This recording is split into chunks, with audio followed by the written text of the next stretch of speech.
To the flag of the United States of America and to the republic for which it stands, one nation under God, indivisible, with liberty and justice for all. Thank you. Okay, roll call, we're all here. Okay, I'd like a motion to approve the agenda. So moved. Tom, yeah, Come on in. okay. Discussion, so a couple of items tonight, with the reorganization of the board. But unique, and you'll notice at the very end tonight, we have an executive session. This will be very brief. Jerry's got has asked the board just to give him some guidance dealing with our well contamination. So that's what the state of the executive session is. And outside of that, I think everything else is pretty self-explanatory. Can I just clarify something? Yes, Our now solved well contamination that was, but no longer is. correct. Just so everybody. Yes, so, yeah, so you're still having- Yes, the contamination is, Decontaminate. it's all healthy and good. We're wanting to talk about a follow-up with the Right. contract. correct, correct. And he'd like some more. So that's the extended. Yeah. Okay, that's what I had to say about the agenda. Are there any other clarities or questions? If not, I will call for a vote. All in favor? Aye. 100%, okay. So we're down now to the nitty gritty. So the reorganization of the board. So it's interesting. We have a couple of things that are bookends. One of the bookends is at the state level. Jerry, I don't know if it comes out of the Office of Public Instruction or if it's the state level. It looks like that a board person may only serve up to 4 years consecutively as the chair. It turns out that Brittany has indicated that I'm in my last year of the 4 years. Our local policy, we're good for unlimited. So in other words, we're still guided by our local policy, which is unlimited. We're still within the guidelines of the state, which is 4 years. I would volunteer another chairmanship of the board. And I just wanted to get that out there. Excuse me, shut this thing down. So that was a good discussion, earlier discussion we had around the vice chair, Debbie's last term, it looks like at this point. Henry had indicated an interest being the vice chair. So these are the discussions that we've been having outside of the board meeting. Just to get clarity around people. Sure. Question, Yes, sir. is this an action item? It should show action. It says election. Yeah, it does not say It does action. say action, but theoretically it should, so. So in theory, using our local policy to the district. Then it's not that big of a deal, right? It's not really. And so, I don't know, Wes, you're kind of like FDR, go for your third term. I second that. And, you know, if you want to, if you're a glutton for punishment, that's up to you and. Idri, you know, step into the breach. So I've heard a nomination and it was seconded. I Yeah. accept the nomination. Okay, all right. So I guess it appears that I would ask for a vote of my nomination to be the next chair or continued chair. All in favor? Aye. 100%. Okay, now we're down to election of the vice chair. I nominate Idri Price. Second, Thank you. Any discussion? All in favor? Aye. Okay, so that's, okay, so business. We dodged bullets. Business as usual. It's gotta be the thing that keeps me doing it. yes. Okay, so now we're down to the fun part of the meeting. Jerry, I'll let you take over the, well, we don't have any visitors. We don't have any public comment, Brittany? Well, we do have visitors. What happened? We do. No, Miss Nelson stepped out. She's getting another family. Okay, So so I talks guess very slow. So we're down to student. Like a well-oiled machine. We didn't have anything, did we, public?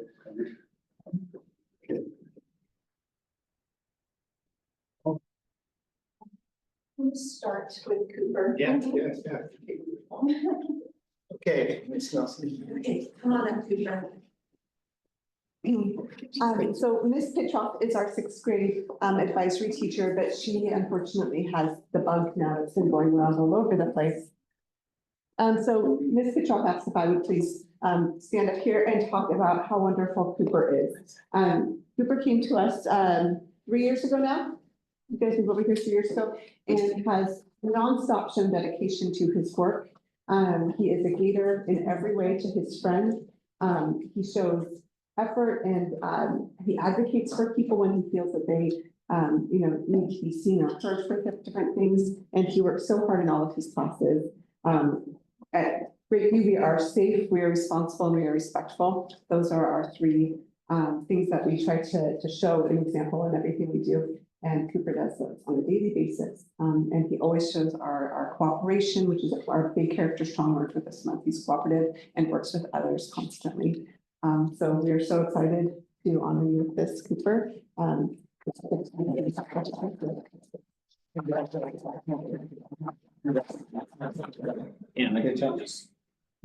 I just asked you something.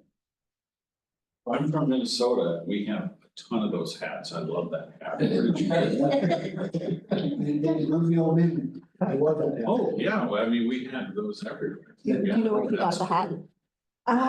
Where did he get that? I think I got it from Target, Yeah. a couple of years ago, but he really liked it. That's Minnesotans were big. Leaders on three, 1, 2, 3. Leaders. Okay, come on. I'm gonna sit down before it's gonna come up together. On the board. I'm just as a You can be here too, yeah. That way, when you're rich and famous, we can have pictures that we have with you. Well, balance, along with him, balance all. Peter. Perfect. Okay, great view on 3, 1, 2, 3. Great view. One more. Let's okay, one more for the family. Gator, cheeseburger. Good job, Cooper. Nice job. Nice work, buddy. Okay. Brian, can you come? This is Crowder.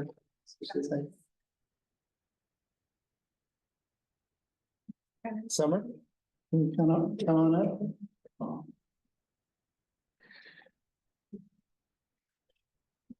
Okay, all right. Who should I speak to?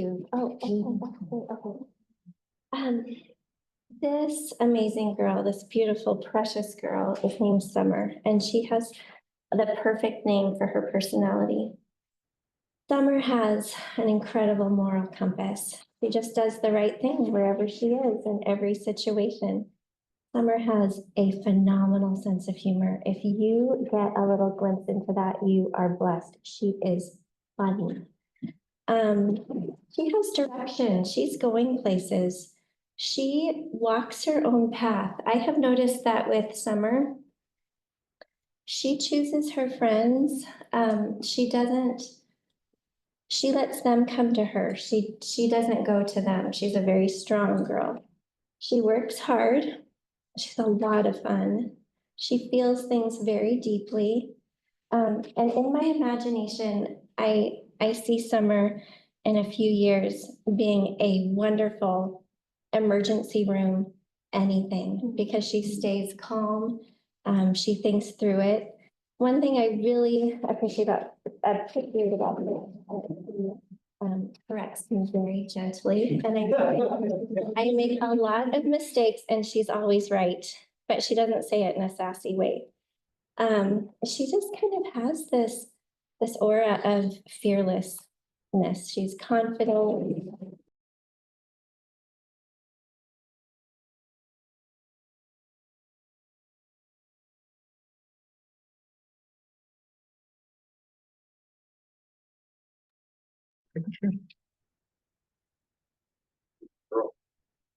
He is.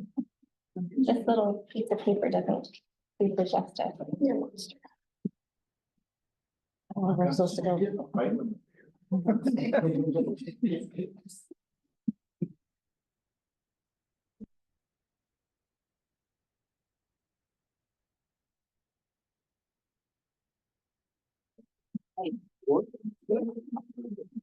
Oh, okay. No, not are you, Lord?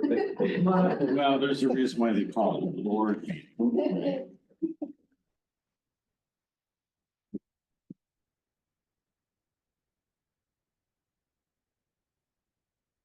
Two, three. All right, good job.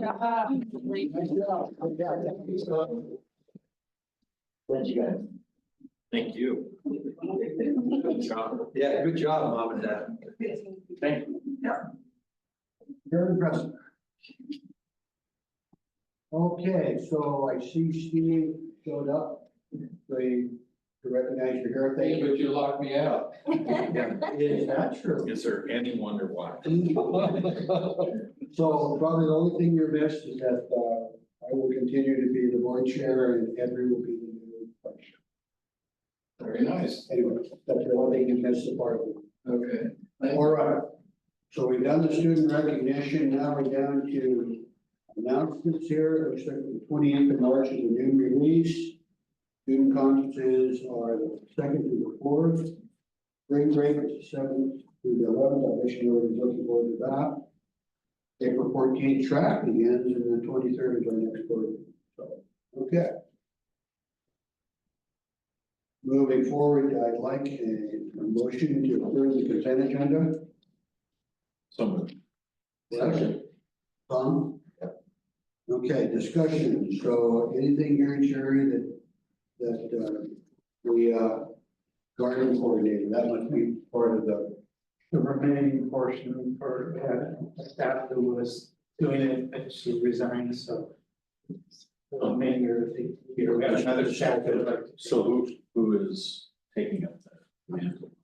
Is Katie, oh, great. So I'd like to line with those all. Okay. What are we, do we still have the greenhouse? Are we? Greenhouse is covered. So we're doing, like above ground gardens, and what are we growing? Yeah, Yeah, there's a whole list of, stuff that used to be illegal? No, I'm kidding. Oh, you were You're being recorded.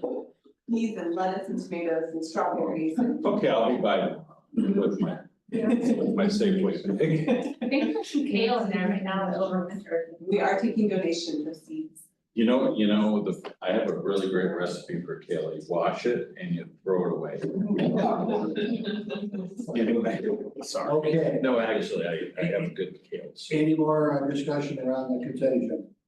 If not, all in favor? Aye. Okay, moving right along to the superintendent and reports. Okay.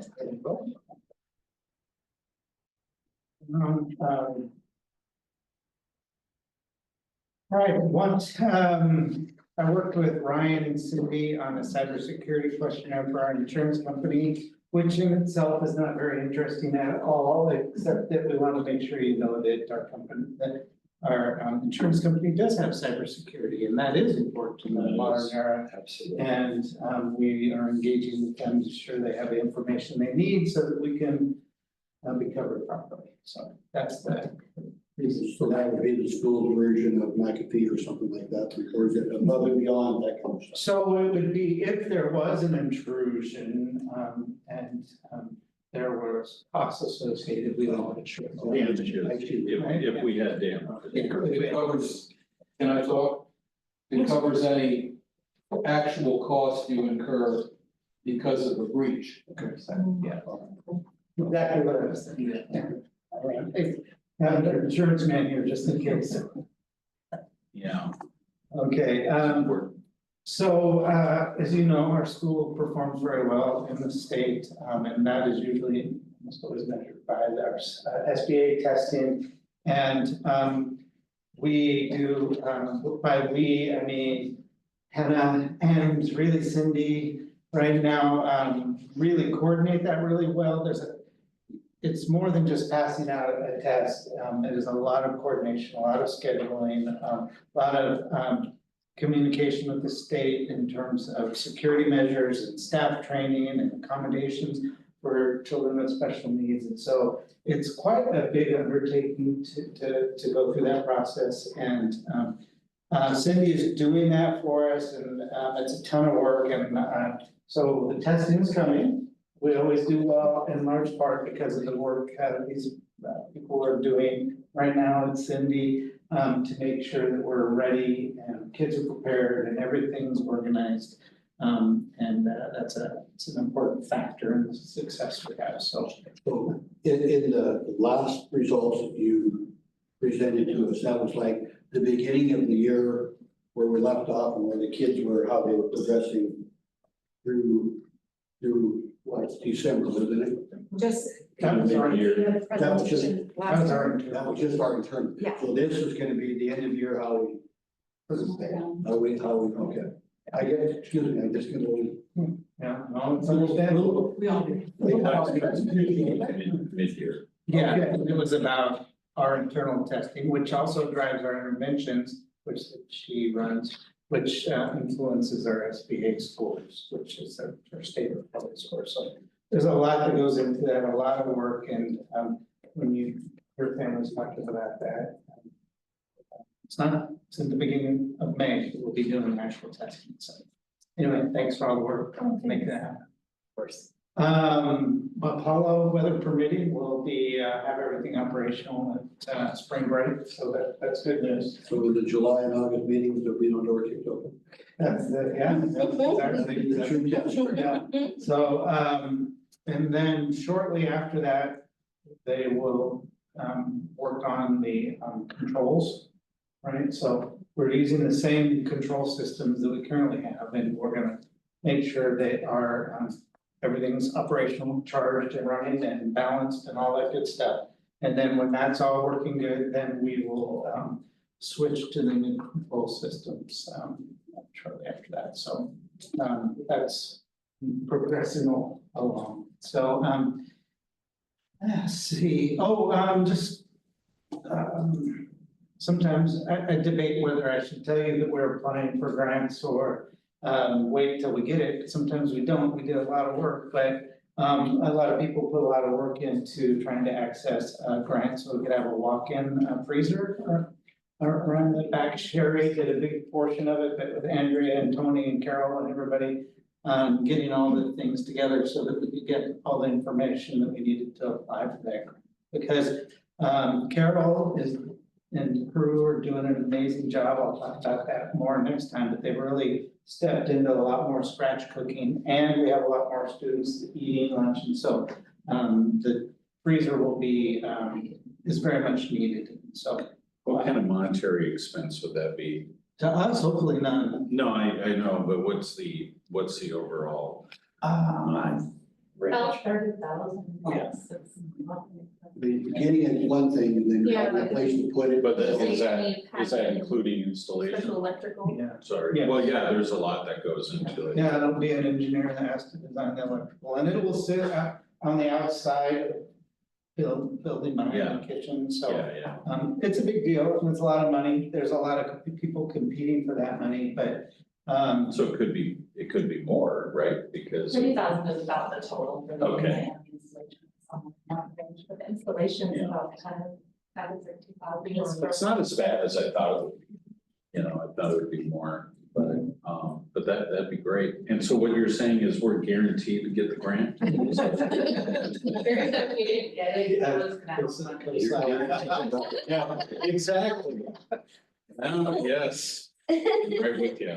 You're guaranteed not to get it if you don't apply for the grant. yes, right, so. Yeah, Anyway, wanted them to get recognition for the work, and hopefully it'll come through, and we'll be able to support Carol's work more fully. So next month I will, Brittany and I will kind of run through our tracking sheet for you, the facilities calendar and maintenance tracking that we've been developing. You know, a lot of larger school districts might hire a company that already has that, like School Dude or whatever. They're pretty expensive and a little bit more robust than what we really need for our small space, but we also needed some way of tracking the work we do that wasn't just in Tony's head. And so, as great as it is, we wanted to develop a spreadsheet for that. So we'll show you how far we've come with that, at our next meeting. And just knowing that it's a perpetual project, right? Yeah. It's never done, yeah. Evergreen. Yeah, that'll be at our next time around. And as you mentioned, spring break is around the corner. I don't know, if you've been around the building, but maybe you've all been parents, and it's like they've had a big, full, busy day and it's almost time for bed. And the kids are, you're tired, they're tired. And, you know you're to be a good parent, you should read them a story too, but you really don't want to.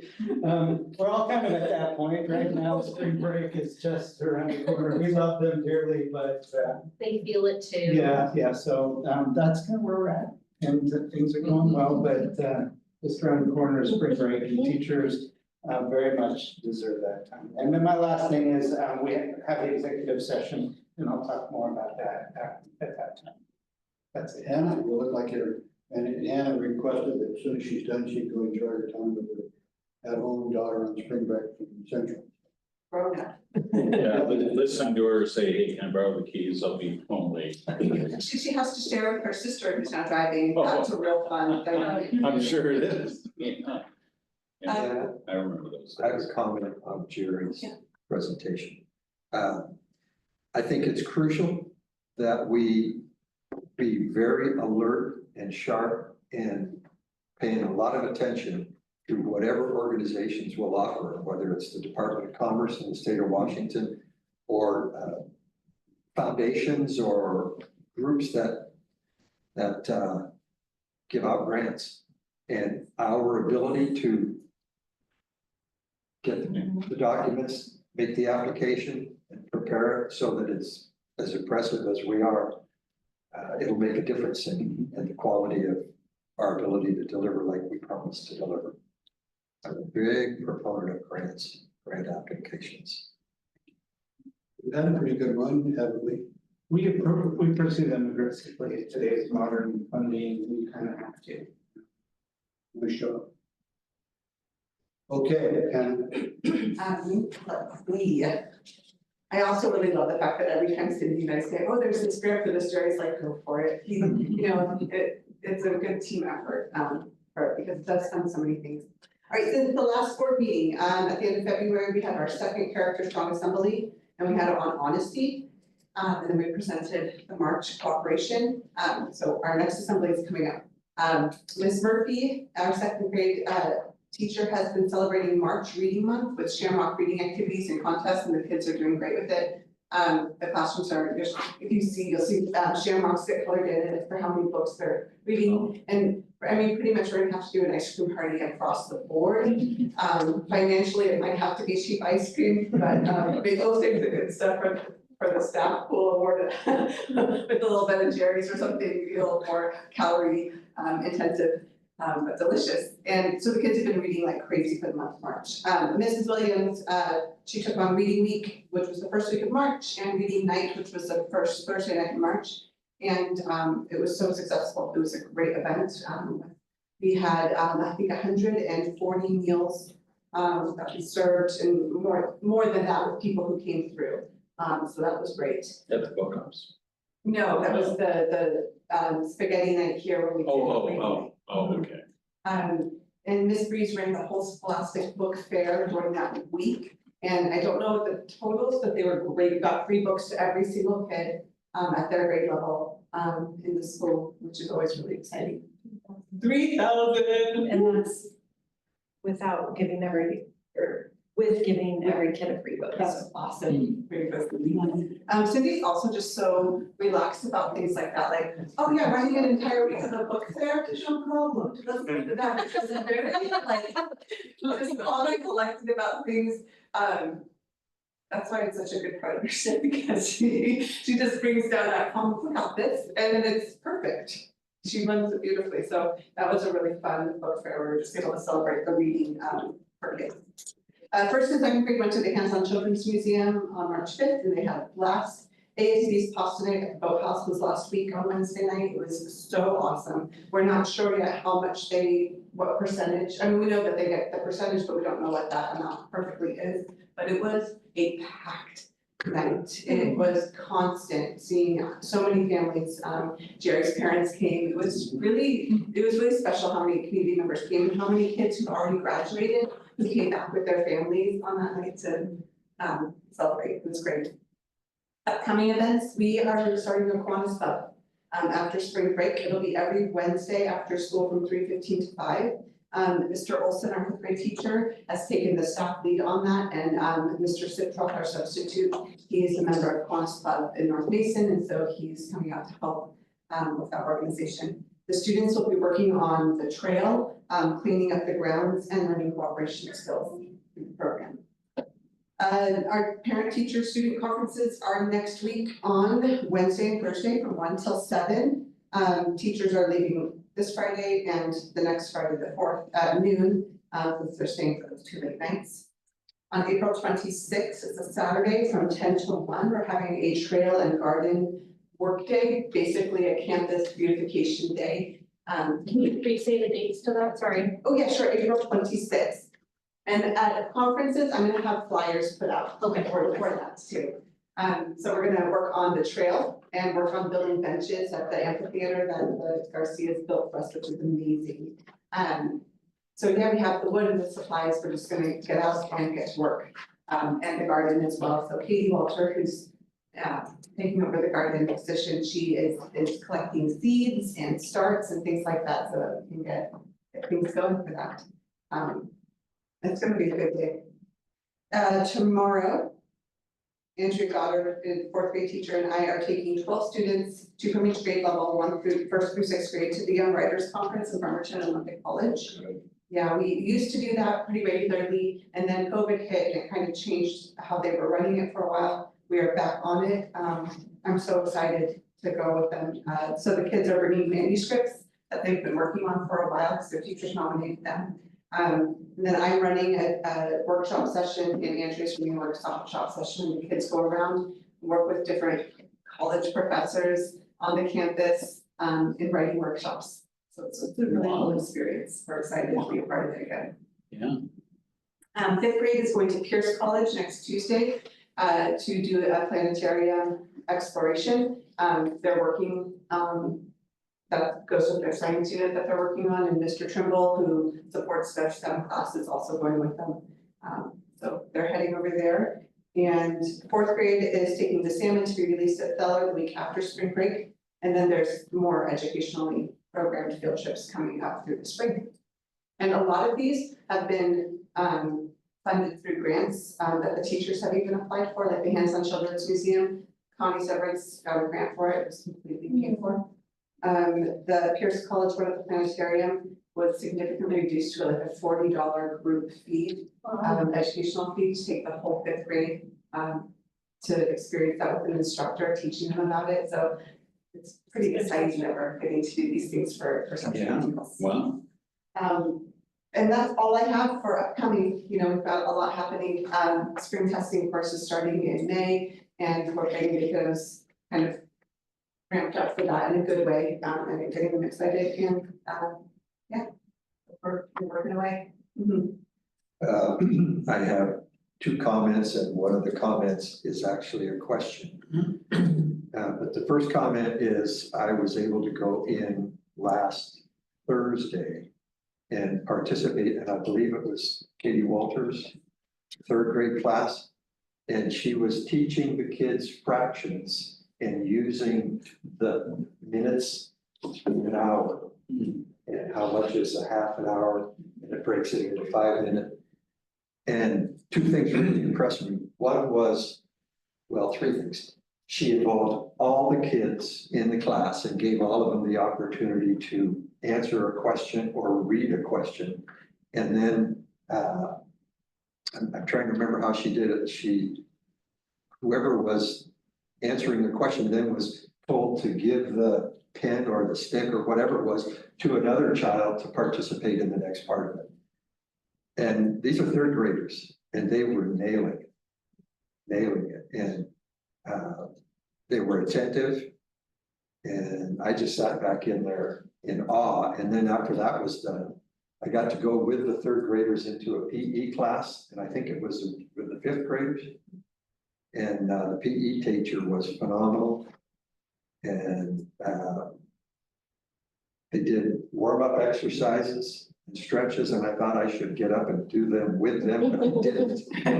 Because I was trying to just stand back. And then they played a game. And the game used the whole length of the gym. And there was, you know how foosball is played? Well, so kids were like a foosball player, and they had to stay in a quartile or a section. And then the opposing kids tried to run between them and get down to the other end without being tagged. Oh, it was amazing, and it was really good. And then she coached them afterwards because some of the kids didn't follow the instructions. They ran out of bounds or they ran back through the course. And she talked about good sportsmanship and following the rules. It was very impressive. And she didn't use the word, but what I interpreted that to mean is you can't cheat when you play a game. You have to do it by following the rules. And that brings me to the other recommendation. We got Cindy's report and it showed progress. And I haven't talked to the board yet, but I'll have a chance to. And if they disagree with me, we're going to have a fight. I would like to celebrate the scores in that presentation. And I don't know what that looks like, but the staff and the students deserve to know that this board recognizes growth, recognizes moving in the direction of our goals and improvement process. And I don't want it to go by. I don't want it to come in and have one board meeting and we nodded our heads and asked some questions and said some nice comments. I want to celebrate progress, and that will help growth. Does that look like an assembly or what would that look like? I don't know. But I wanted to bring it up with you before you left. We have an assembly coming up for Strong, maybe somebody could come and Well, kick it off with a recognition. That'd be cool. yeah, yeah, I don't know. April 2nd, 11:30, because it's a half day, it's a new release day. maybe we stand I up can't and do give it. them applause. The other option too, though, that could be fun is like, we really love Fun Friday, you know, if we celebrate, we've had a good week. And especially with spring coming, where we do like otter pops outside and we, you know, have fun games going on in the field. And we could, you know. Get a soccer ball out. And you could recognize the. Yeah, that sounds like fun. That's So when would that be? It would be a board event that we participate in or what? yeah, I think so. Speculating, the assembly would just be kind of 5 minutes of somebody from the board representing the board or more than one coming to say, way to go, guys. We recognize your hard work. Please solid your scores and we're so proud of the hard work you're doing. So what is That would be the second. Wednesday, the 2nd. That was Wednesday? That's one idea, right? I'll be gone. They just need one board member. Yeah, that'd be great. Or another idea, you mentioned the Fun Friday where we just gave them some treat and you announced that it was related to that. Yeah. I could do that too. Appreciation, celebrate them. Yeah, I think it's Wednesday, I think. I have a meeting in Gig Harbor, so I might be able to move it around. We'll have time later in the meeting, we can kick around which one might work better. The other thing, sorry. Just as a matter to you, which one? We don't It want can to be both. disrupt your lives. No, I want the kids to have fun. Okay. Yeah. The other thing, Tom was mentioning, isn't the talking stick from Lord of the Flies? I mean, I guess third grade is kind of like Lord of the Flies, right? It was a device they could walk up to the board and they could draw Oh, on the okay, board. okay. Well, like a drawing stick or whatever. You had mentioned the amphitheater, right? And, do we ever use the outside side of the theater? You know, the This stage? amphitheater, Yeah, yeah, I mean, we use it for student things. We haven't done like a school-wide performance where we've had guests come in. no, but I mean, but But yeah. it gets used for like small groups and, okay, Yeah. all right, good. Yeah. That was my idea. How about, is there an option if somehow the teachers could be in our presence at the board? And we could take them in a way just to show us the period. In other words, if we showed up at 4 o'clock for the next board, we did. Is that an option? That's always. Just to say thank you. We also have all staff meetings the first Monday of the month. So for April, it won't be until the 14th. And we do all staff until from 8 to 8:25, and then bus drivers have to leave. And then we have our PLCs, professional learning communities, after that. But the first Monday of every month, we have the whole staff together, and that's kind of a rare thing that Jerry and I really initiated last year. Let's just use this. Cool. Well, you're in support of Tom's recommendation. Absolutely. The other thing too is we have our all staff appreciation, don't break up the teachers and the staff, we have the all staff, and that's that week of May the 5th through the 9th, I think is that week. That's teacher appreciation week, but Grapeview is our all staff appreciation week, so that is coming up soon as well. Good. We're doing the GSD 54 on luncheon. It looks like we have a attendance schedule for the bill. We would have them kept then. The breakfast. Yeah, that would be an all staff one as well. So I'm gone the entire month of May, and I'll try to zoom in for the board meeting at that, but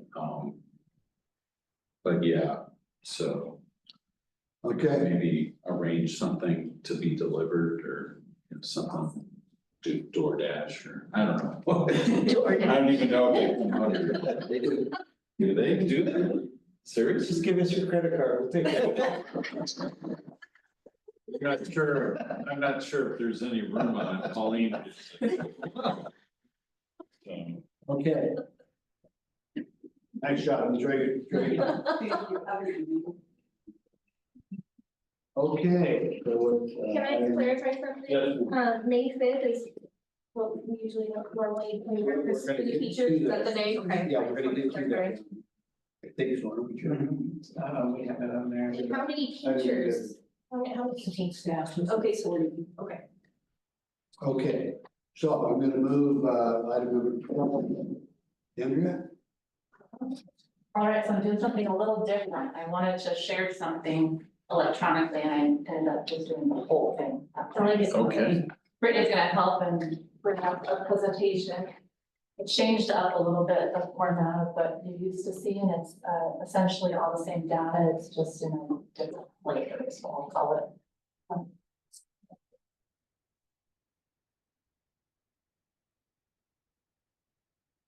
You're on the last page, so don't read ahead.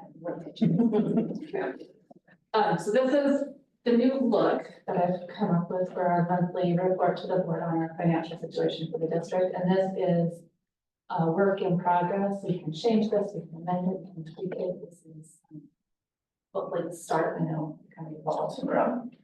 So the first page of that, Brady, can you move that little green line? So this is just a snapshot of our enrollment, and this is as of our March count. You'll see in that grid on the right-hand side. It listed it by grade. And then the second column is what we budgeted to have this year. The third column that says year-to-date average is the average of all the months that have been counted to date, September to March. And then the difference to the budget, so we're almost 16 FTE, not 16 whole children, but 16 FTEs, full-time equivalent, above what we budgeted for this year, so that's a good story for us. And that's pretty, spread out amongst the grades, so it did not impact us enough that we had to hire a whole new teacher. The grades are still pretty close to our grade levels. There's some that are bumped up against their maximum, so we're working with teachers spread out, but that's a good story. And then the trend on the bottom, it's kind of hard to see, I'll make this bigger next time. But the years you'll see along the bottom, starting with 2017-18 school year at the far left, and then you'll see the dip, which I'm sure we all know what that is, that's the 2019-20. Did something happen in 2020? I'm trying to forget it as well, but I think something did. And then back to where we are right now. Next slide. This is our year-to-date revenues and expenditures. So on the top two little sections, what I did is compared our actual revenues year-to-date. And this is all, I should preface, every bit of data in here except enrollment is dollars through February, because that month is over, it's all gone. We still have a little bit of time left in March, but that's through February. So we've received just over $2 million in revenue to date. And if I look at what we budgeted, what we thought we would get at this point in the year was about 1.8 million. We have received a little bit more money than we thought we would. This point largely driven by the enrollment. And then the right-hand side expenditures, we've also spent a little bit more than we thought we would spend at this point, but not as much as the extra money we received, which is a good story. And then down below, I wanted to share a little bit about how the money we spend is broken out. And I'm using the word object code in there, and I'm not sure if you're familiar with this, so if you all are, just tell me to stop talking and I will. But the state has us report expenditures by the object that they're spent on. So the 2,000 through 9,000, and not every number is used. Don't ask me why we don't use every number, but we don't. The 2,000s are certificated salaries, so anybody with a teaching certificate is paid out of that code. 3,000 are classified salaries. The benefits and taxes for all of those are paid out of the 4,000s. And then below that are the things that are not direct staff costs. So 5,000s are supplies and instructional resources. So that's everything that you could pick up in the school, the book, the paper, the pens, anything that's not a person. And then the purchase services are hired out services that we contract others to do. So the ESD 113, we contract for some supports through them. We have someone might come and do repair work on the building. That's a contracted service. And then you've got travel, which is a little teeny tiny portion. So that's reimbursing our employees for driving, going to events, conferences, professional learning that they need to travel for. And then the last little thing is capital outlay. I was going to pull up what that $19,000 was. I don't recall offhand, but that's anything that the state considers capital larger than a certain dollar amount or designed to significantly alter the building or last for a very long time. When you look at that, do you have any questions about those, what those mean or what those chunks are? So I'm a little heartburn, so help me. Yep. So on the revenue side, we're down about 200,000 below expected revenue. No. No, that's budgeted. Oh, excuse me, we're 200,000 higher than our budget, okay, but on the expenditure, Same. We're about 100,000. okay. So it balances out then, okay. Yeah. First off, I somehow got myself. Okay, thank you. And then the other thing that you'll see on that bottom section is that encumbrance column, and I don't know that that was shared very much in these presentations before, but whenever we create a purchase order and promise that we're going to buy something from an entity, it creates an encumbrance within our system. And we can do that as well for payroll expenses. So the big chunks of encumbered money on those top three rows, that's our financial system calculating. If we keep paying the people what we are telling them we're paying them now, and everybody stays in the positions that they are, this is how much our financial system thinks it will cost us to pay our people. So like a projected AP kind of thing, but Exactly. not an actual yet. Correct. It's just projected, Yeah, right? if everything stays as it is, and nobody changes, which. Yeah. What was that capital outlay? I mean, it's. I don't know, I was not gonna huge, pull but- it up, and the minute I saw it on the slide, I thought, crap, I didn't pull Is it. that the, because we would pay for the well out of that, but then get reimbursed, could that have been? Cause I No, was, that was our capital projects fund, On capital outlay. yeah, Oh, computer technology. might have been staff computers. Oh, I know, I Oh. don't, but I'm irritated myself. Mhm. I was like. it was the Hawaiian hotel trip. Yes. Yeah, that's right. Forgot about that. Oh, my God. Open bars, you know. Oh, I'm being recorded. Okay. So this is our general fund balance, so the total in our general fund, not the transportation fund, not the capital project fund, not just general operating fund. On the left-hand side, you'll see the year-end funding balances for the last few years. So I just went back to the 21-22 school year to give me an idea of what we've done historically. So 466,000 is what we ended that year with. 22-23 was a bit higher, last year was higher. And this year, we're on pace to do within 15,000, so pretty darn close to what we did last year. If I had a crystal ball, I would say that will probably come in a little bit higher than 6. Don't write that down, don't quote me, but if I'm right, I'm gonna remember this.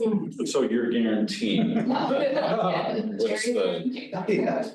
And then the graph on the other side is just to show kind of what our fund balance does over time, the spikes that you'll see around October and April on my quarterly with certain bills we a lot of us pay those times of year, so that's when we get our tax collections, a big tax collection. And then you'll see the kind of trend up at the end of the year. The state pays us a portion at a certain percentage every month. They pay us a much lower percentage during those high months for taxes. For the last few months of each year, they pay us a higher percentage. Just sticks up a little bit. And this year is the green, which is kind of the high watermark of everything. And this year you'll see it's trending to do the same thing that it's done historically, so nothing earth shattering there. 711,000 again is a projection, so that'll change every month. We'll see if it gets closer to real. Closer to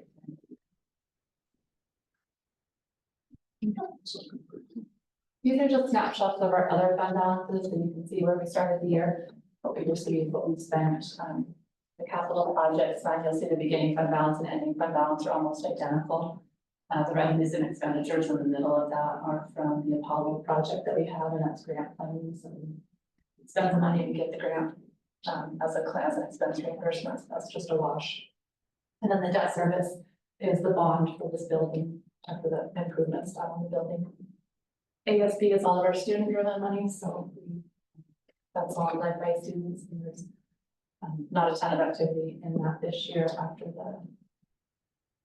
any fundraising they do is what the revenues are, and then any student-led expenses that will show up there. That'll go up after the fund that they just had, right? Yes, it doesn't have that in it yet. Transportation vehicle fund, that is a fund that we have just to pay for the school buses.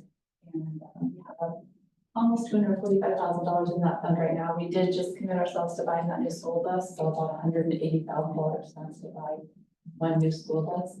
That'll leave us by the end of the school year, maybe $80,000 or so left. And the revenues that you'll see in there's a very small amount of revenues, almost $4,500, but that's interest. So the county pays us interest on any money that we have invested in how much we earn. That, the revenue stream for the transportation, that comes out of our bond. No, so the state has a depreciation schedule for school buses. Oh, And we receive a depreciation payment once a year. So that revenue that you'll see, not small amount right now, will get a few $100s bigger every month. And then in August, they pay us a lump sum depreciation, will be about $27,000 that they give us this year. curious, what do they think is typical for depreciating a school bus? Theory is that by the What's time the we've lifespan? written out, it's 14-year. Oh, really? Okay, It doesn't have the whole bond for a little bit. yeah. Huh. Do they last 14 years? Yeah, they do. If we treat them well. Yeah, if you're kind of like talk to them and Yeah, we have to be nice to them. And grease them and put tires. make sure that the kids are, yeah. I remember the school buses, I was, they were health hazards. Some tricky things with school buses. One of ours right now is like a year model that is just known to have some issues, and this bus has cost us more than other buses. So, state doesn't care about that. No, Okay, next slide, Brittany. Okay, this one has a lot of words on it, but this is just my ideas and looking ahead to budgeting for next year. So last month I let you know that we sent out staff letters of intent, and we've collected almost all of those back, and I don't, from what we've been told, there's not a huge amount of them been anticipated. We don't have a rash of people that said that they're retiring or leaving.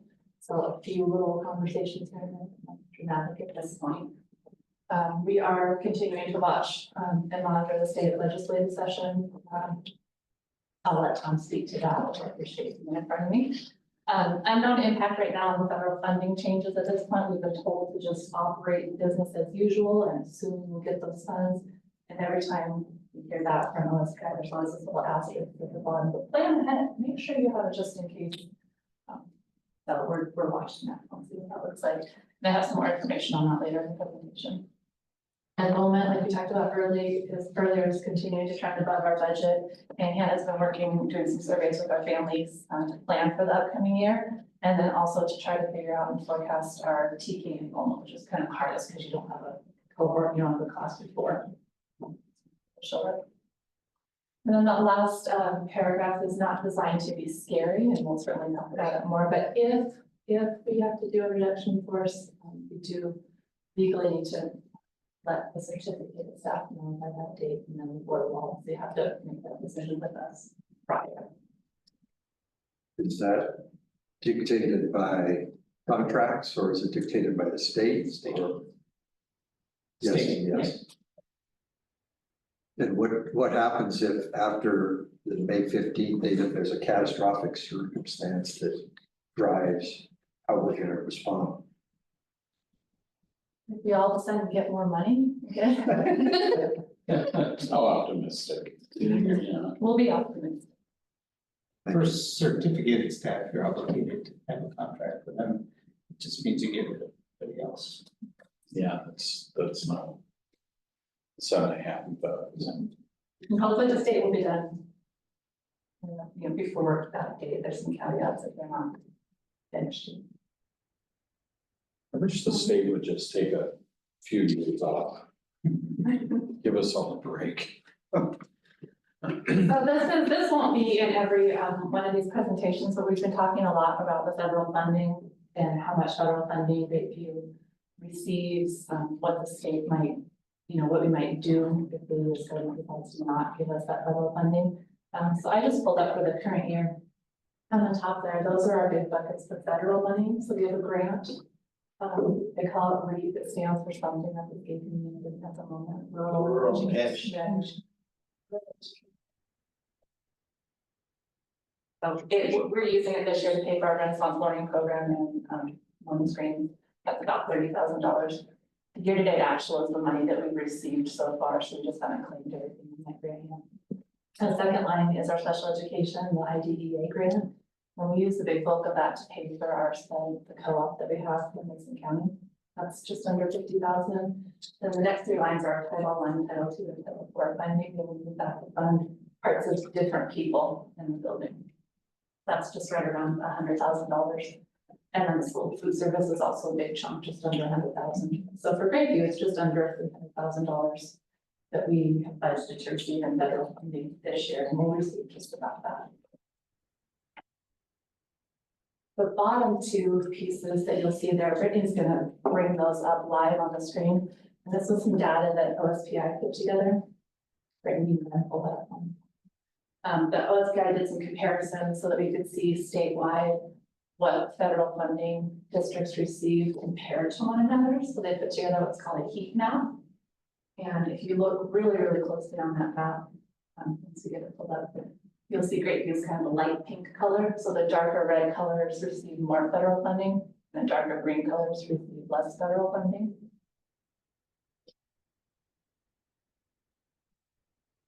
hope I won't be able to zoom into what it is. I don't see Hood Canal on there. Not the district. There is no water on the map, but if we zoomed in, it made it really hard to find us. But we are right there, so we can, what did it say? Does this have the state average on it? So the statewide average is 6.95%, and Grapeview, our district, we see it's about 8.3% of federal funding. I don't know, Jerry, if you wanted to talk. Big time as Sure. well, or put you on the spot? If you talk to that, so we get roughly, help me, it was like 10,500 back from the state per child. Very roughly. Okay, and then of that 10.5, we see that there's a federal funding for FTE student. Is that in that 10.5 or is that in addition to the 10.5? It's kind of a separate thing that the state looked at last year. That number that's up there is 350,000, and they Right. used a calculation. Grapeview received $350,000 in federal funding last year, which included a good chunk of ESSER money from the pandemic. And they just divided it by our FTE. Okay. So you won't see it tied to any Okay. calculation in our So portion. you just use that as a denial, okay, I get it now. But that included ESSER, Yes. right? Yeah. I'm sorry, I apologize. This one took it out of regular talk. Okay, The other thing that we'll pull up shows with and without. This is without, I'm sorry, with and without ESSER. This is without. okay. So, Les pointed out, he knows his geography, and the hot spots, the red spots are also looking where there's reservations. I was just So, gonna ask that. yeah, so they get a lot more federal funding, and Hood Canal also gets a lot more federal funding.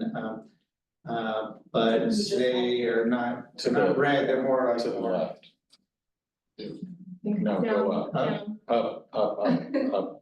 There. Down, let's check. There you go, so you can see, because they're on a tribe, they don't collect They're at taxes. 5.875 though, we're at 8%, right? Yeah, they're at 23% federal funding, yeah. So, just so we, when you're talking about districts in the community, that's not all equal, right? And sometimes it's very much worthwhile, like I was at Fort Lewis and Clover Park School District. They have a very large area that's the base that doesn't collect property taxes, right? So they get enhanced funds to compensate for Oh, that. I see. Yeah, and that's somewhat of what you see there, so there's some variations, and a lot of them are for very good reasons. Is Bremerton like that then with the naval base? Bremerton, I think, is the same colors as Britain. If you go up and to the left a little bit, you'll see that Bremerton is down one. That little tiny part, straight up now. Oh, right. Right there. Let's do Yes. this. Yeah, so they're about the same. They're the same colors.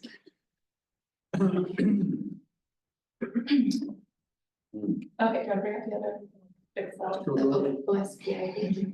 That green, so which. Oh, sorry, did you guys want to still look at this? Well, I think the light green too, that's like the mountains, so there's no population there either. Should we look at index? Sure, you can. Yeah, let's. Don't make me find that. Go over. Right, you don't know your geography? I do, but I can tell you what. Go right. No, it's to the right. No, it's not gonna be Keep green. going up into the, now go straight east. Hey, you looked it up so far. I think it's south. No, go south, Gotta go south. go. A little farther south. Maybe just search thing up there, I haven't. No, you go. Yeah, there I haven't tried it yet. you go. So you're right there. Never mind, that's good. I'm just.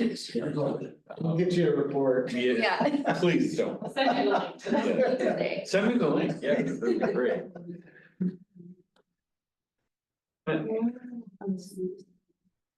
So the other tool they had. That was really interesting. Still looking.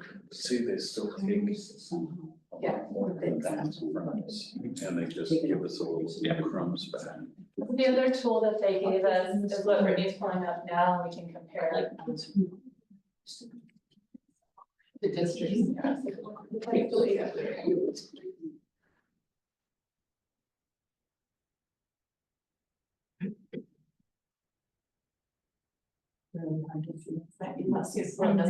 UGHI, there it is, line number 3106 is that what that is? Second one out. Or no, on the far left, okay, keep going down. Just kind of. Second from the bottom, for index? Oh, yeah. Oh, geez. we're still. We got it. 6.5. Oh, you mentioned here. Index is at 6.57%. Wow. Love that. So Richard. Actually, what, they didn't understand that free and reduced lunch money rates, drive your, Title I and Title IV money. And so they've not been They lost that. collecting the money they should have because they didn't understand that. I cleared that up for them and they, their rates grew dramatically because they started asking people. And so, our, rate of, funds should go up, for remedial supports. What is the service? So at that level, the rate is like 8% on a $4 million budget. That's about 323.50 what we figured out. Yeah. So do we have any, looking into the crystal ball?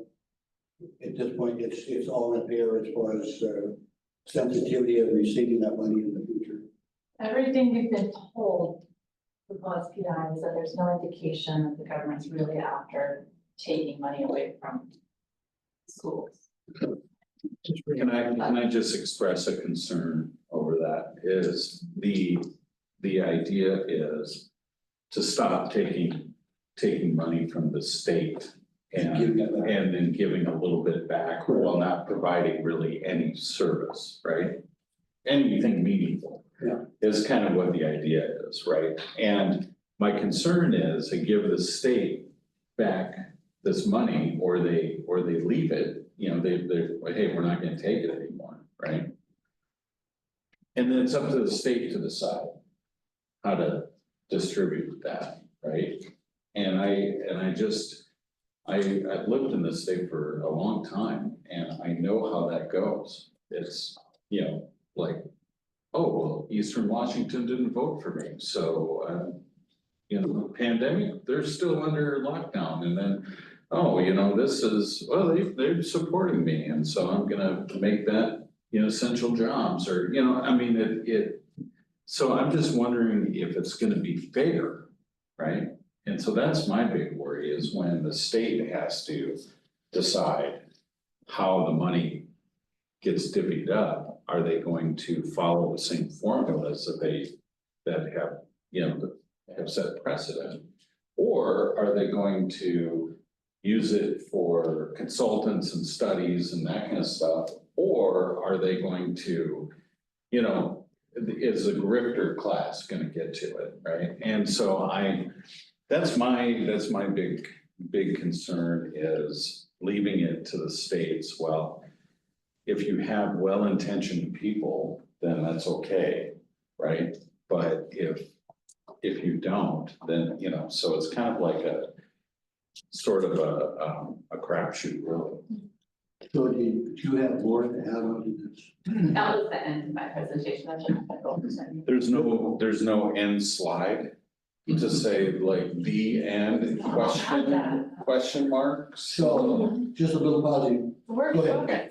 Can you go back to the second slide? Great.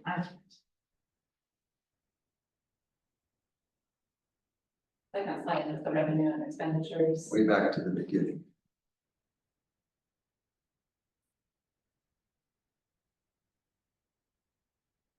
Yeah, that one right there.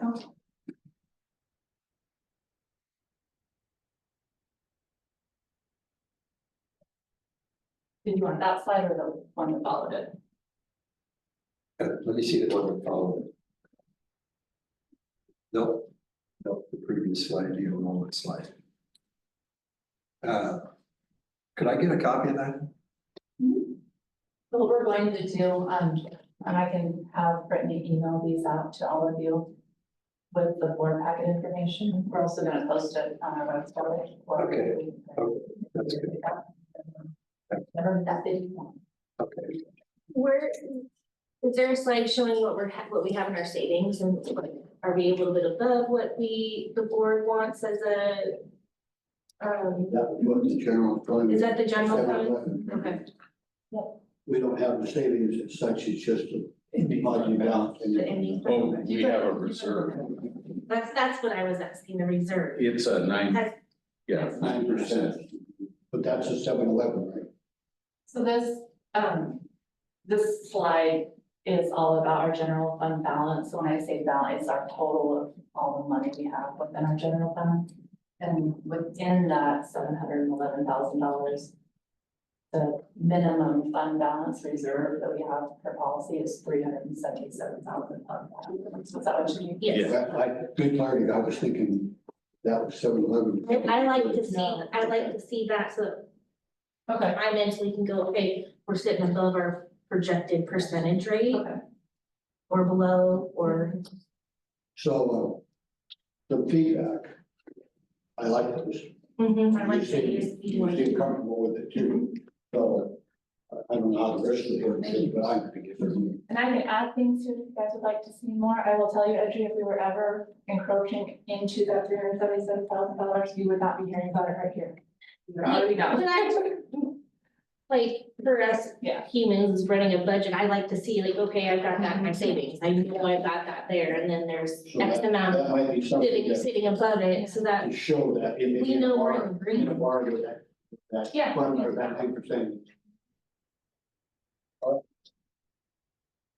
Any more questions, sir? Wait, I like it. Yeah. Everyone? no. Oh, shoot, Steve. How many months are in the year-to-date numbers? 6. 6 months? Thank you.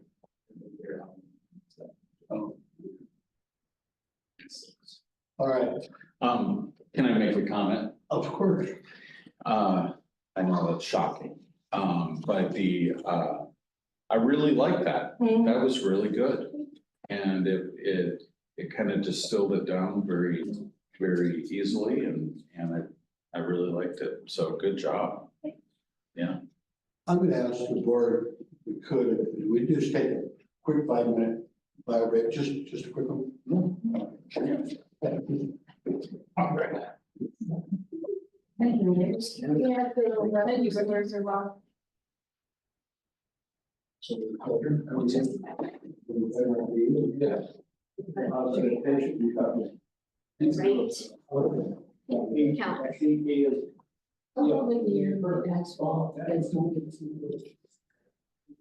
Only in 2025, where we find out that. New business. Now it shows information buried, do you need action?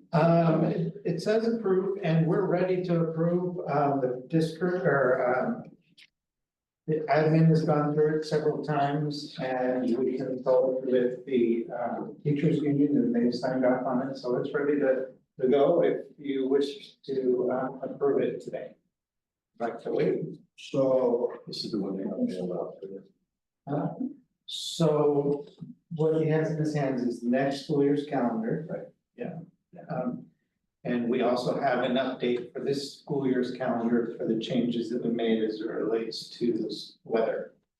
so what I should have done here is I should have asked for a motion to approve the 2025-26 school year calendar. So moved. Tom? Second, and every, I didn't hear you, Jeff, sorry. No, Every, okay. Discussion, so now we got the right order. So this is 25-26.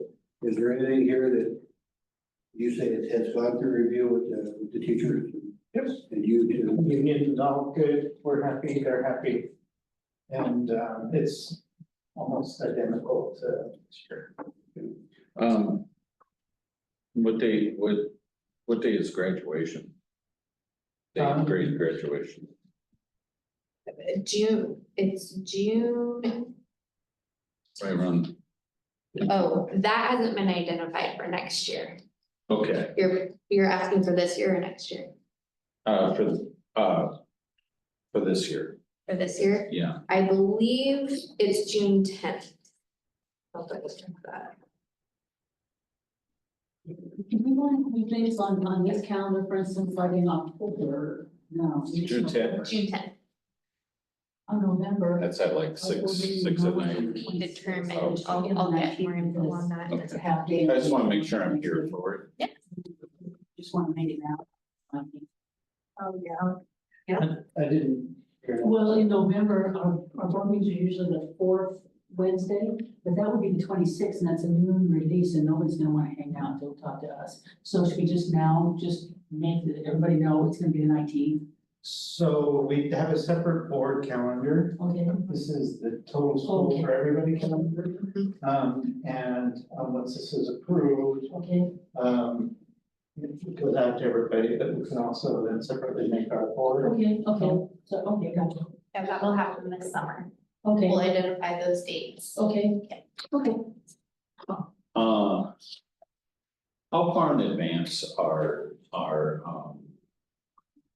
days planned, like, lunch with loved ones, or, where your mom or dad or your grandparents or whoever comes and has lunch with you? How far in advance are those planned? I would say some things, I mean, it's dependent on when, usually as far ahead as we can, so that we can inform the parents. And I was just thinking they know. it'd be nice to have, kind of a set It's date, I right? get the feeling that was on Valentine's Day, the day closer. Right, to that's Valentine's, so. I mean, that particular one. Yeah, yeah. And then the other thing is the Halloween, whatever that is, the Halloween party. It's always a Saturday before Halloween. Yeah. So But I was thinking like have some of the fun days on here, right? Not just the hard business of the school, right? Anyway, I mean, it's not a priority, I'm just kind of throwing it out there as an idea. So I'm ready to vote. Email those out too as they come in. Yeah. in general. Yeah, I was thinking to, like, for parental engagement, to have, so that they know what some of the fun stuff is, but I don't know. Yeah, we send out Skyward notifications to all the families, as well as Hannah sends out emails to all Okay, the families. All right. okay. Righty. Any more discussion? Anybody call for a vote, all in favor? Aye. 100% aye. Okay. Now, you've got an update then, Jerry, on your new approval. You have an update on your 24-25. Yeah, just wanted you to see it, those are the dates, because of the weather, we kind of had to kick things out just a little bit, so it doesn't really need to be approved because they're already built in those days and the schedule anyway. But we're just informing you of when. Did you fill in those days without our micromanaging approval? Really? Take care of business. right? How dare Okay, so then we're down to, and during the last planning session, I think Debbie brought up a really good point, teacher appreciation. Is to make sure we get it out there quick enough so that we can have casseroles and food and hopefully as many of us as we can possibly get. And that's why we threw that out there.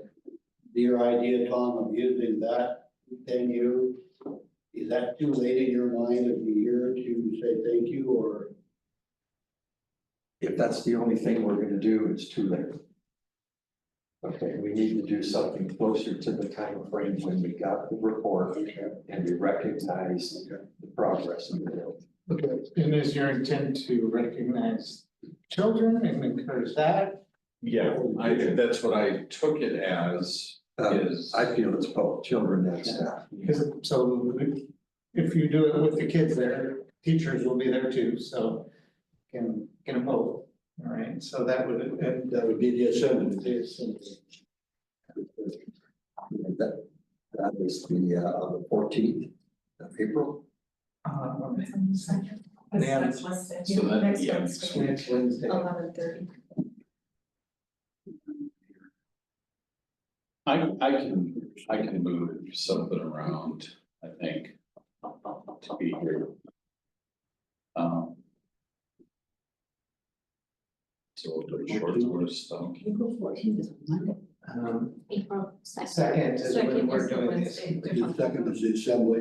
And what's the assembly about? It's character strong and we pass out certificates and, That feels and right. hype, their success with the characteristic that we have been working on the month, that would be, cooperation. And then we highlight for them the next character that we're going to work on. It's usually pretty short and pretty fun. Yeah, It's just a time where we're rah, rah, rah, good job, way to show cooperation, thank you, cheers, cheers, cheers. And then we do a little skit, about the next thing. Cool. Okay, so that would be, and I'm committed to another spring break and well, I won't be here. So how about if we just plan it? I mean, somebody can be there, we'll cheer it on, we'll put together some, a little slide with cheers for Data, and if you can be there to join. I will be at another disappointment, so. Okay, if you can't, we can still do it anyway. And that's April 2nd. Yes. Yeah, I'll be there. I think I should be there. That'd be great. That'd be great. Great idea, Tom. Great idea. we should Okay. probably do it. So teacher appreciation, May 5th. What time do you want all the stuff there, like Well, it's typically we have to shoot for 7 o'clock 7:00? Okay. in the morning. Last year I failed that one. I tried everything out. For the Do we, which time? staff breakfast, what time? have you done that? We'd be shooting for stuff and So,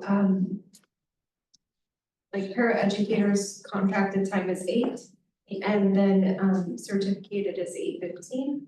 So some people get here earlier, but those shoot are, for 8 then. yeah, Or 7:30, so we. bus drivers. It's either make sure early. here and set up before, so we're ready. Is that gonna be a late start date here? Is it not- Oh, okay. Yeah, it is on Monday. Yep, that's, Um, we are still here. so- Okay. Okay. and that's May, okay. Yes, no, I can. May 5th. And again, it's demonstrated, we pointed out that, get this so that we got it in our minds and we can get capital, we get the food, and which we're representing. And it's our appreciation to them. No, I know that. I'm just sorry I can't be there. And we're sorry. I'm sure you are. Okay, I'm gonna move on here to, I think we've covered item 13, so Tom, you're up on, legislative updates. Okay, you've got a copy of the document that I put together.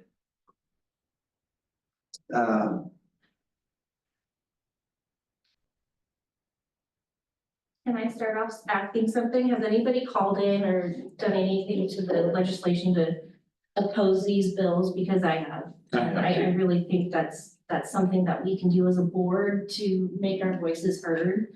And I'm very adamant about the parents' rights Yeah. and that's critical. Yeah, So I just signed wanted in. to put that out there. Good, Let's, Yeah. let's let Tom take us through. it's all right. We talked before about the big three, which was the agreement between the School Directors Association, the Superintendent's Association, and what's the name of the third one? WASA, WASDA, and AWSP. AWSP's principals, WASA superintendents, and Right. WASDA's board of directors. So they got together and they decided if they just focused on those three that are listed there, special ed funding increase, MSOC funding increase, and transportation funding increase, they would stand the best chance of having the success because of the collaboration and unified approach and hammering. And I wrote the bill numbers down.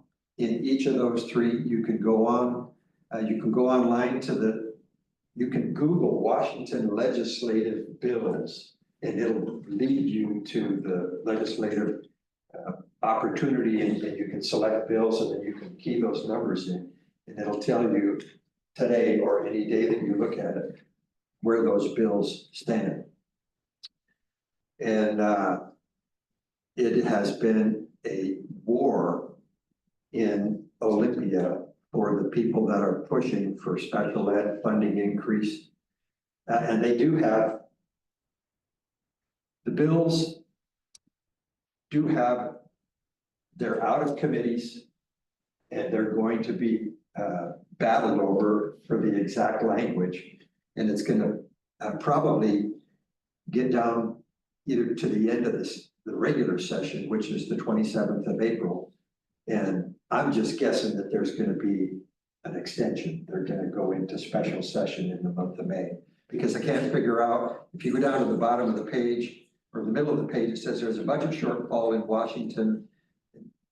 This changes like almost daily, but the most recent one I read was $13 billion shortage over the next 4 years, which, and it says in the next sentence, the legislature is mandated to pass a balanced budget, period. The only way that they can do that is to make cuts or to not make increases that they all want to make. And we live in a culture where special interest groups across the whole spectrum of what the government needs to be doing for us are all vying for and fighting for the money.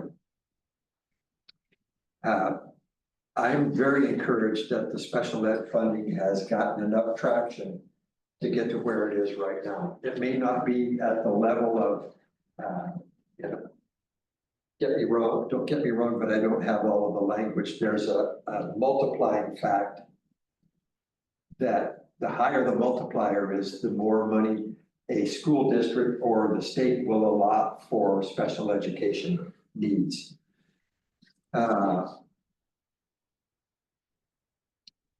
It's going to be very interesting to see if transportation gets any funding increase or how much funding increase will come for MSOC.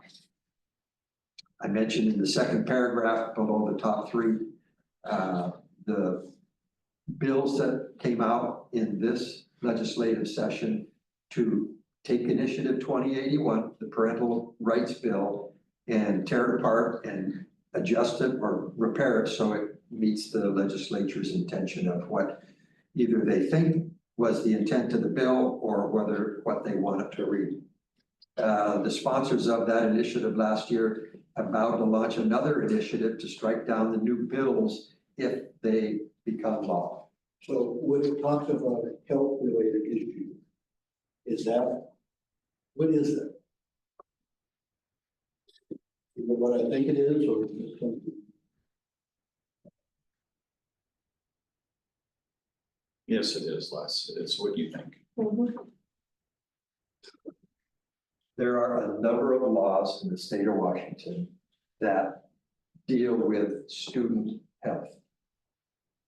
And if the legislature thinks that the laws, the initiative that passed is tampering with those laws, then its goal was to go in and repair the legislation and pass it in bills so that it would, quote, accomplish the intent of the initiative and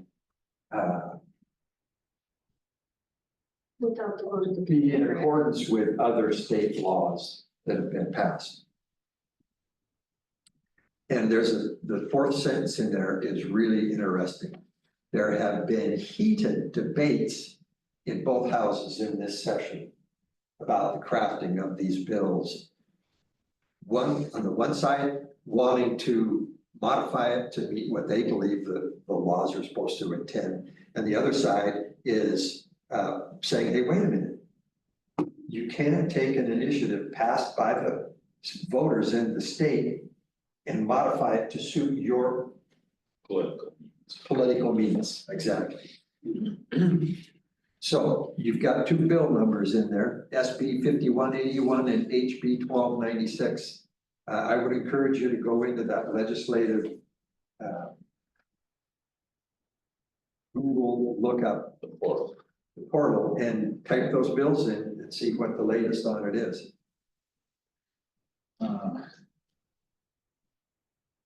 I do think that they gutted it at two in the morning, one day last week.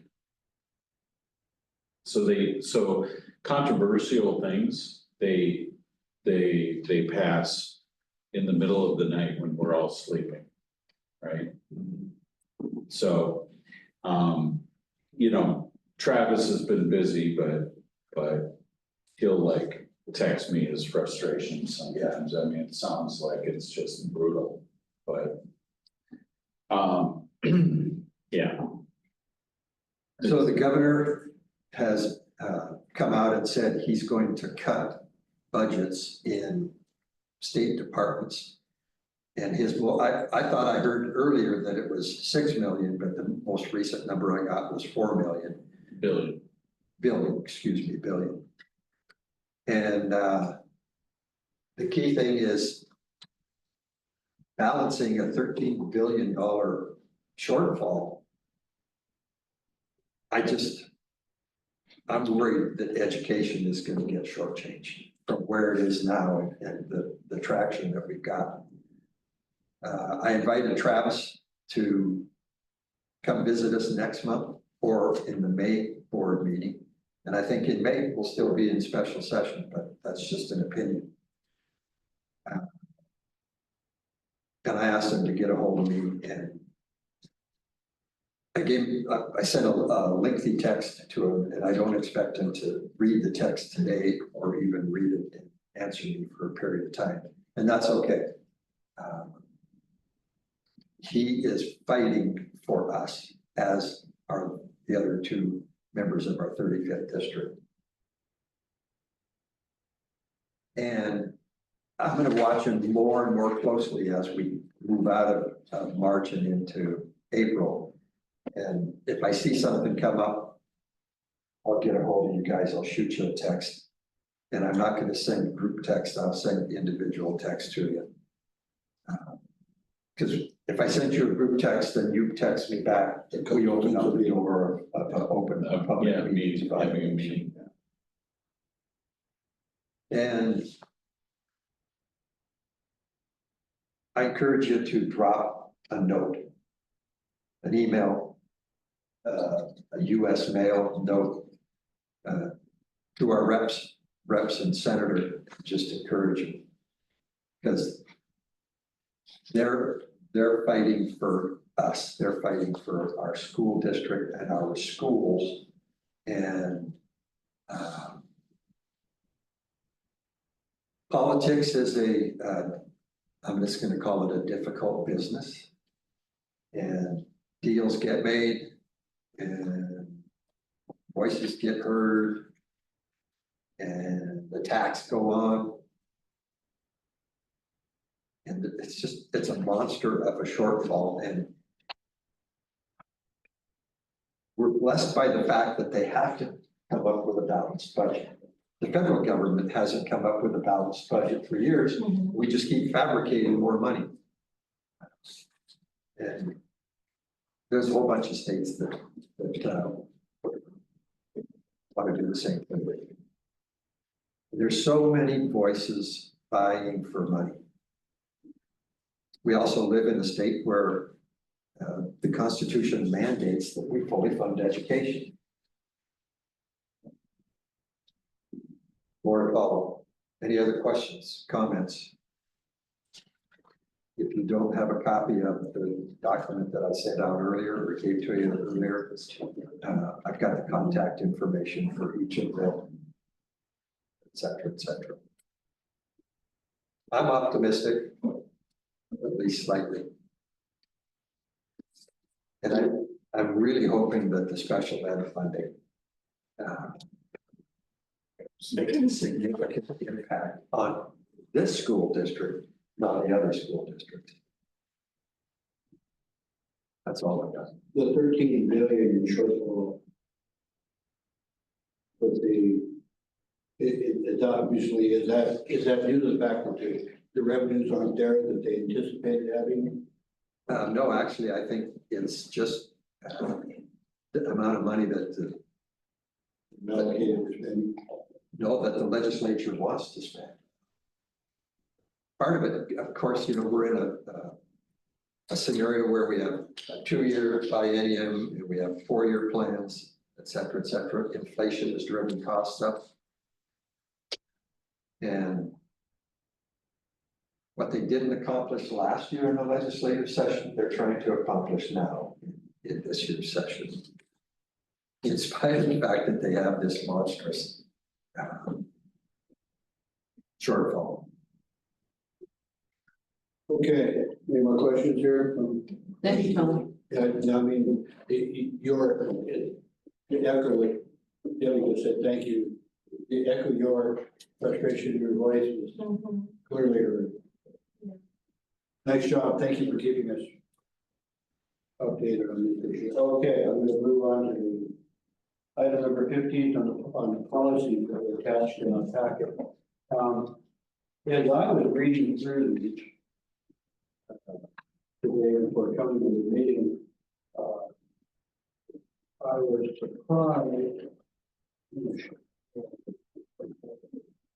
surprised.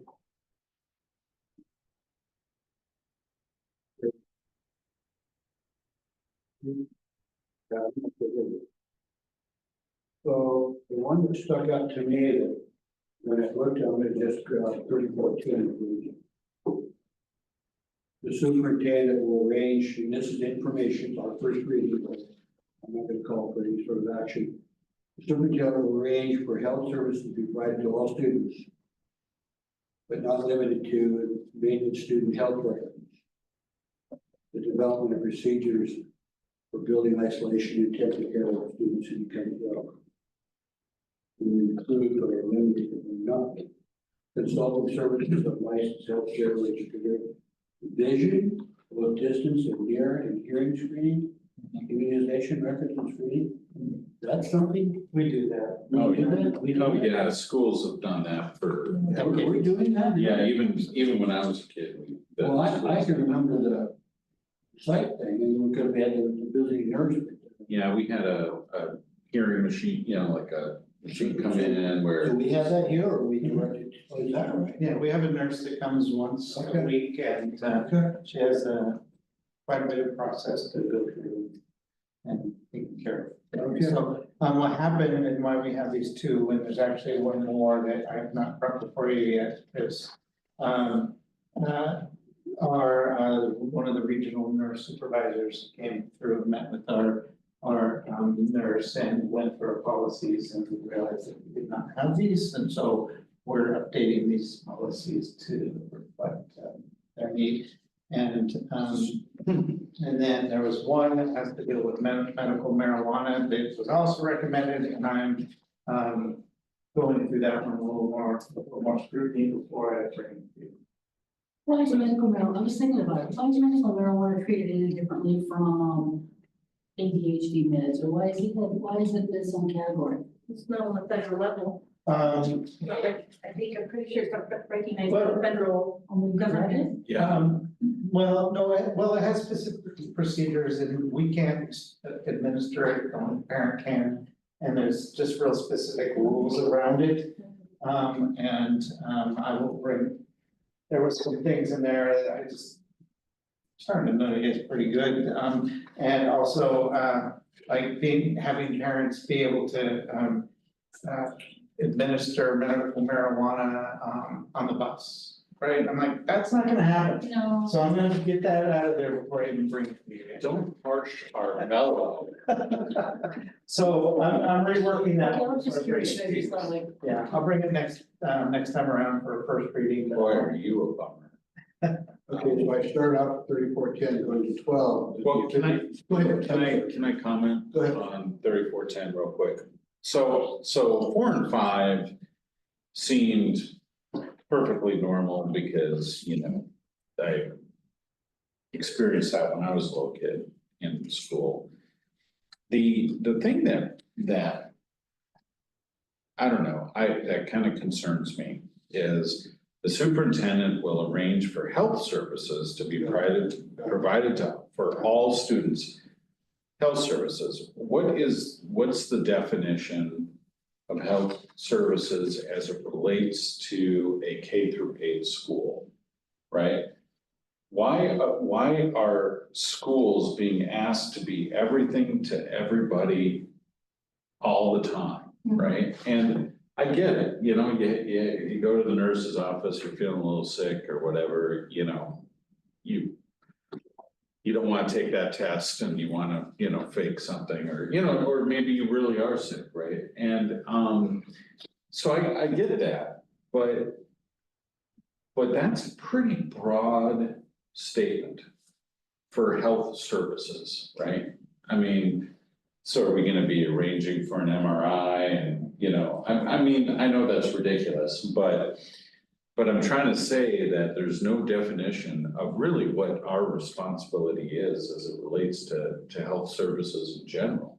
And, you know, so I have a concern about that. And then maintenance of student health records.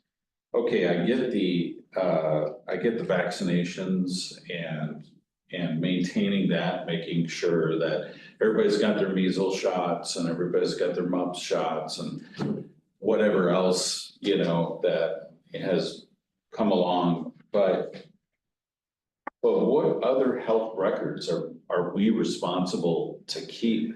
So, an example might be if we had a child who was diabetic, we would need to make sure that we had that information recorded and that we. That they were diabetic. Right. Right, but And that we ensured that we trained staff properly and that any actions that we take with that child, or if there are any severe allergies. But see, to me, that's more of a specific need. Right. Right? And a health record to me is keeping track of health history and this and that and you know, building a health record within the file and, you know, something that your doctor does, right? And I just don't see that as our job. I think schools, though, when I was a teacher though, if I had a really brittle diabetic and I had to get on a bus with her, I wanted to know everything. I wanted the protocols, I wanted who's carrying the bag. Well, I totally agree with that. But then we also had kids with multiple concussions over the years. I don't know how that happens. But that needs to be in the record so the coach knows that this kid gets hit in the head one more time, you know, basketball, football, whatever it is. I mean, that's in the records and we've got this protocol for concussions. It's crazy. But see, I'm saying that that's a specific. But that's the only stuff that really goes in a health record. I mean. Well, that's my concern is what goes in, you know, what is that? I mean, somebody could make a huge, you know, vague, I mean, this is so vague, right? And I totally agree with what you're saying. Yeah. Deb. I mean, I'm diabetic, so I totally get it, right? But and you know, one of my kid's friends got a concussion here, right? So I understand those are really serious, but it just, I don't know, it just seems like it's putting this extra burden on us, and somebody could say, well, you're not keeping track of A, B, and C, and that's part of your policy 3410. I don't know, I mean, could this be somehow wordsmithed into a, you know, specific child's needs and how to handle those needs, you know, provide, you know, education on the specific need of that child or something like We that? generally only find out if it's a medical issue that's going to have an impact on their health care at school. Well, no, I mean, that seems Yeah. fine, And so it's not like there's hundreds of kids that we don't really have any record of, but they might have a whole medical file that. I know, but this is what this is written is health services to be provided to all students. Right. Right, and their records. Mhm. Well, you don't have information on certain kid, well, you know, this policy could come back and bite you on that. You know, I'm not, it's not a hill I'm gonna die on, but I'm just saying that it's way too vague. And way too broad scoped for what our mission is. So to the point that Wes has made, Jerry, is there a way we get, that's the vagueness or? Yeah, just, hey, address specific needs that we become aware of, right, or something. I just don't wanna adopt a policy that requires us to have, you know, health records for all, you know, all students and maintain them. Comment real quick, I believe the word record in here relates to a record that's created in the school. So we have a records retention policy that relates to anything that is created within the school. Well, then district. say that. Well, Andrea thinks they might just by using that word records. I'm not gonna say it's really what it means, but that's how I would interpret it. But for the child that has all the health issues that we never ever hear about, there is no record in school for us to maintain. It doesn't exist for us. Well, why not? We have a policy. We all want to parents tell We us. have a Well, policy that's with right. the records that exist. That's exactly right. We need to just say that the school, I'm just simply asking for a specific thing that says, you know, that the school becomes aware of, right? And, you know, and provide an understanding of how to meet that child's needs or something, right? Instead of just, I mean, you know, my world is all contracts and you have vagueness in a contract. You have varying perspectives on that. Anyway, I'm sorry to be a pain in the butt, but that's the part that stood out to me with that. How different is this policy revised from what we had 24 years ago? We don't have this one. We have this one. The only revisions are the areas highlighted in blue. So those cross references in the management resources have been updated and we're in line with those policies.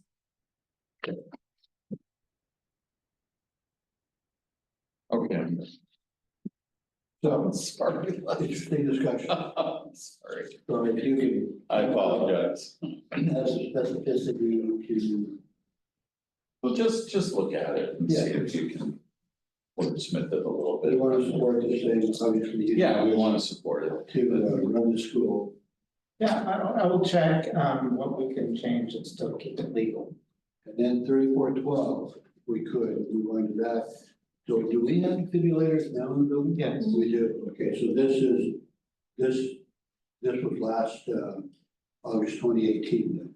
Is that right? Looking at that. Yeah, Okay. Because under adoption day, it's encouraged, but there was no adoption day. If we have- oh, right, yeah, is this? Yeah, I don't think we have it. The AED policy, No, this is a brand new policy that Oh, we're it's brand new. adopting. So we don't have a defibrillator. We do we have do. one, yes. But we were ahead of our time, right? We were trendsetters. Can I just say how I used to think this was just the dumbest thing ever?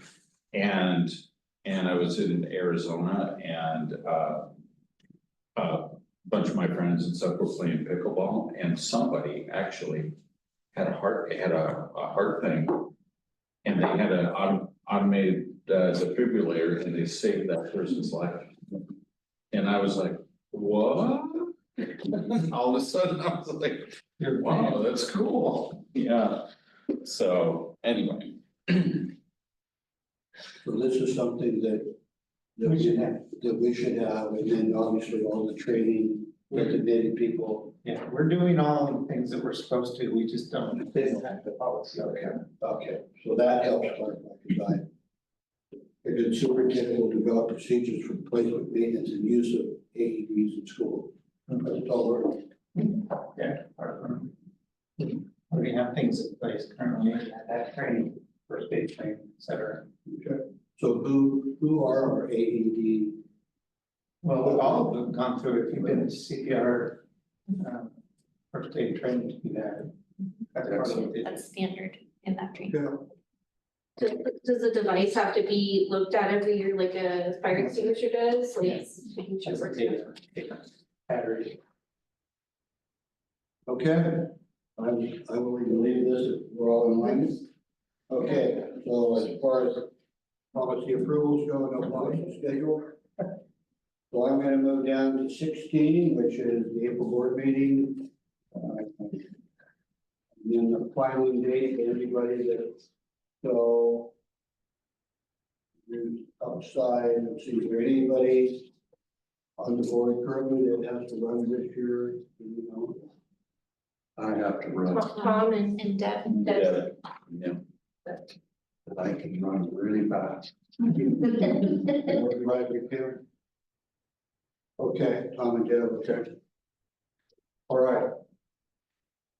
As far as the future agenda items, we talked about this would be the. Les, can I just interrupt real quick? Sure. On the, while you're talking about the filing week, just to remind everybody about their F1s for the. I just got that notification, Okay, and I still have to go and do my OPMA training too. Yes, please. I just said none of your business on every single question. Not good. Not good. No, Yeah. I didn't, I submitted it, just, yeah. So are there, It's on. Tom, you talked about trying to get Travis for the April meeting? Yeah.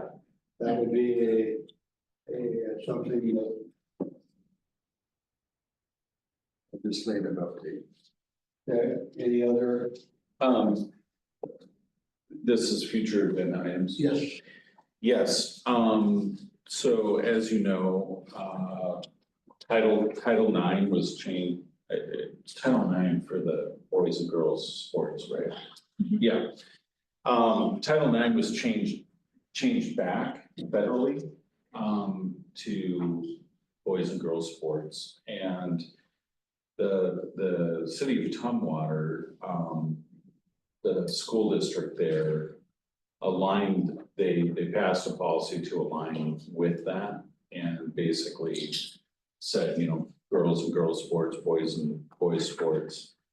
And it created a big uproar, but a whole bunch of other school districts have followed suit to be in line with the federal. And seeing it as a protection, right? Thank you. Do that. And I would like to put that on the future agenda to discuss.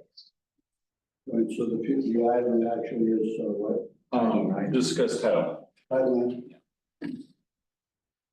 Jerry, I'm assuming you're gonna take the lead on I can present to us policy. Okay. Then ultimately, it's the board's decision. I think what happened is when we reverted back to The way it was intended. the way it was intended. Yeah. Yes, but Washington State is more, understood to be more lenient in that. That area. So we can look at the policy as it's stated, and you guys can make a decision about how you want to proceed with that. Yeah, I would just like to see if there would be any need to modify it or anything, but I think it deserves a discussion. I'll look at the policy. Especially since other districts are aligning, Mhm. so. Okay, any other agenda items that we can think of that we can be included now? Okay, I'm gonna leave that. So at this point, Brittany, I'd like to go ahead and enter into the executive session. You're gonna do the superintendent board reflections. Oh, gosh. You're so right. We'll start with Wes. I of course love the student recognition and the little girl summer really reminded me of my youngest daughter and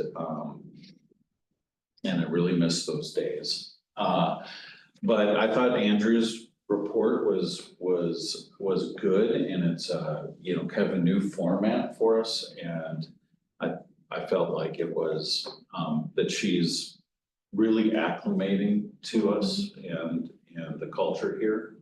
And that's just kind of my opinion on that. Getting Tom's reports from the legislature is super depressing. I've got to find a way to see the upside, which might be, you know, better funding for special ed. So besides that, I really appreciate this school and the staff and my fellow board members. And I apologize for being persnickety tonight on that one policy. That's it. Tom?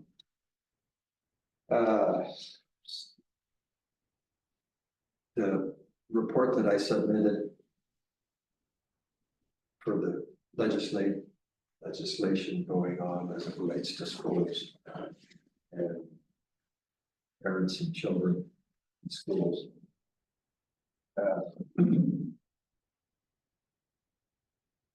I've been frustrated by our legislature for a long time. I'm frustrated that they waited so long. And the governor gave all the state employees a big raise before he walked out the door. And we have this giant shortfall. And I can deal with it.